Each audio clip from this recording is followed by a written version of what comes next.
All right, what's going on, guys? Trev back again, here to bring you another video. This one's going to be doing my review for the trailer from Comic-Con for The Walking Dead Season 10.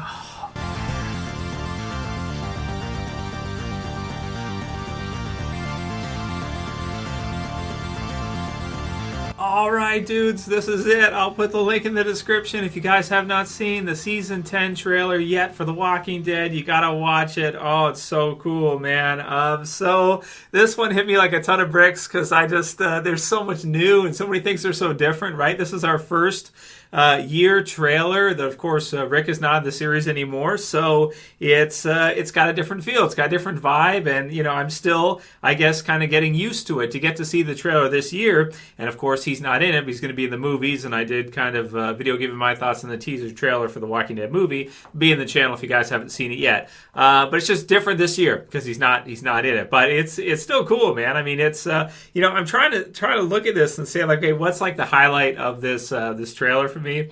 I don't know. You know, if there's one character that kind of stands out, it's kind of like you know, who's the forefront, and it's an ensemble, so it's like it doesn't necessarily feel like somebody's right out the forefront. If you had to choose, maybe you go with Michonne because she's got the final scene in the trailer where she's got Lucille and she's pointing it, which is really cool, down at somebody, whoever it is, from first-person view, which is really just threw me through some kind of a weird loop. I mean, there's so many things in this trailer. I'm just like, what is going on? Yeah, so first you see, you know, the first one for me was Ezekiel kissing Michonne, which I thought was like, what? You know, like that's, you know, because Rick's, you know, Michonne is Rick's and everything. And of course, we know that Rick is still alive. They don't know that. But could we have kind of a, I don't know, a Lori 2.0 situation here with Michonne hooking up with Ezekiel? I don't know. And then you know, later on with the Lucille part for Michonne. So I don't know. So I guess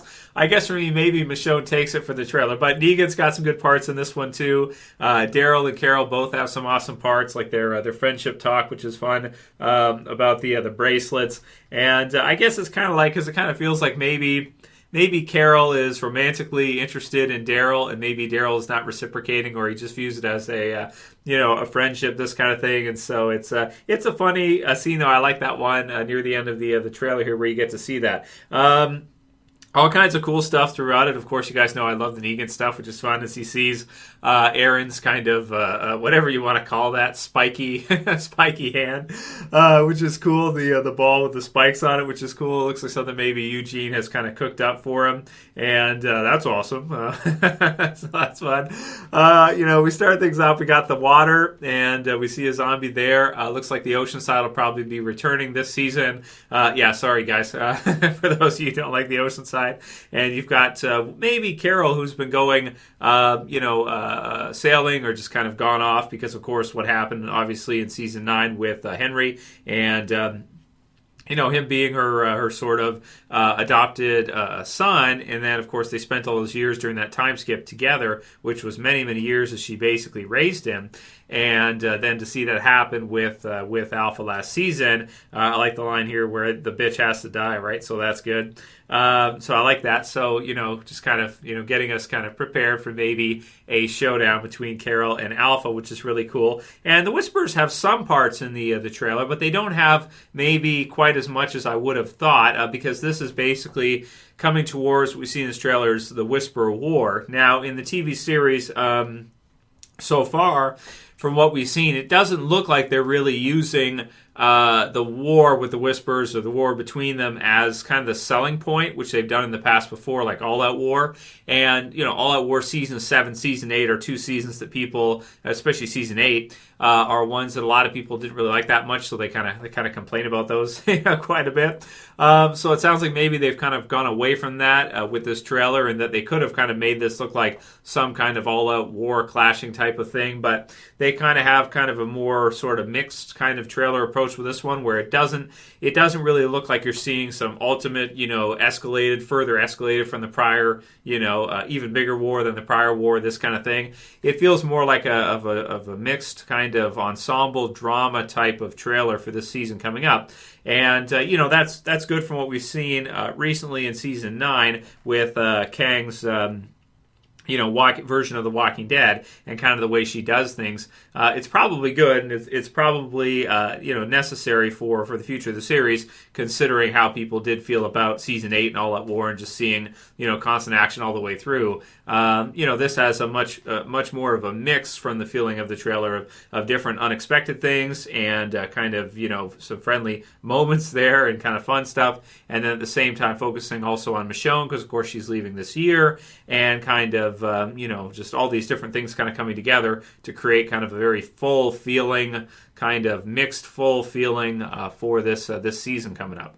So even though the Whispers don't get too much time in the trailer, they do get a bit, of course, still. They're obviously, the big threat right now with the border and what happened in the season 9, just before the finale there, where they did actually in the finale have to cross over the border. And I'm not sure if when Alpha's talking about them crossing the border here, if she's saying that because she saw them cross during the wintertime. I was under the impression that the Whispers did not know that they had crossed during the wintertime, but that could be wrong. It looks like in the trailer here that they're actually crossing the border, in parts of this. So, and that's going to, of course, basically create another war, right? So, the one law, there was one rule between our people, one law, we are always watching, right? So then you've got Negan talking about the boogeyman who just stuck his head out.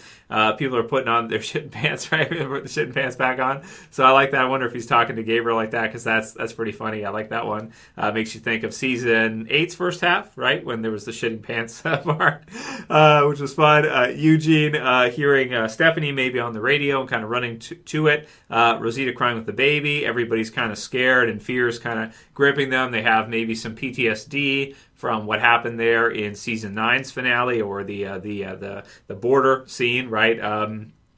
Which was brutal and totally understandable that people would feel like that, considering just how savage it is to see, zombified heads on pikes and everything. So silence the whispers as you have kind of written around, which is like straight out of the comics basically. But you have the people who are part of the communities that have lost all these people, and they want vengeance, right? But are they feeling like they are strong enough to take on the whispers? We'll have to see. So fear is dangerous, and Negan, watch your back, kid, as he's saying, I would think, to Lydia, because of course he knows that sometimes people can try to stab each other in the back, if you think of Simon, right? That kind of thing. So he knows the way these things work, and Negan getting to kind of, in this trailer too, getting to kind of show kind of how smart he is from all the different things he had seen before in the past.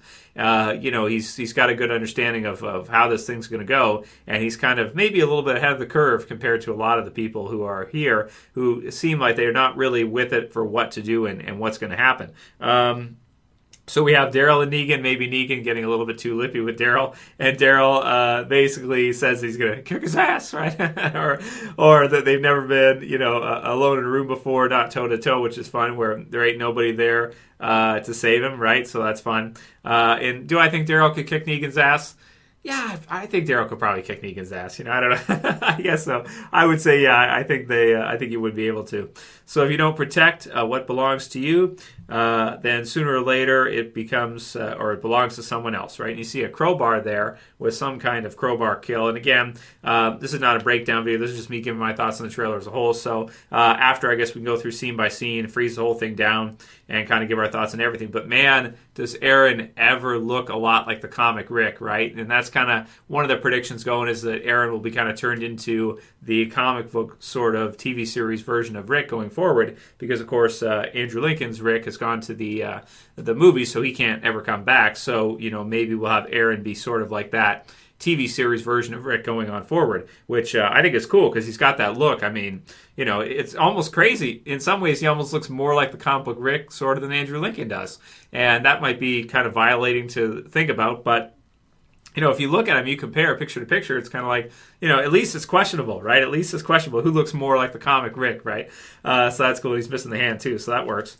So we've got Michonne with Daryl and Carol. Do you ever wonder if this is all there is? So them constantly having to fight, constantly having to, the next challenge, the next battle, the next fight. And there was a mention that they could just, kind of ride off into the sunset kind of thing, head out west, something like this.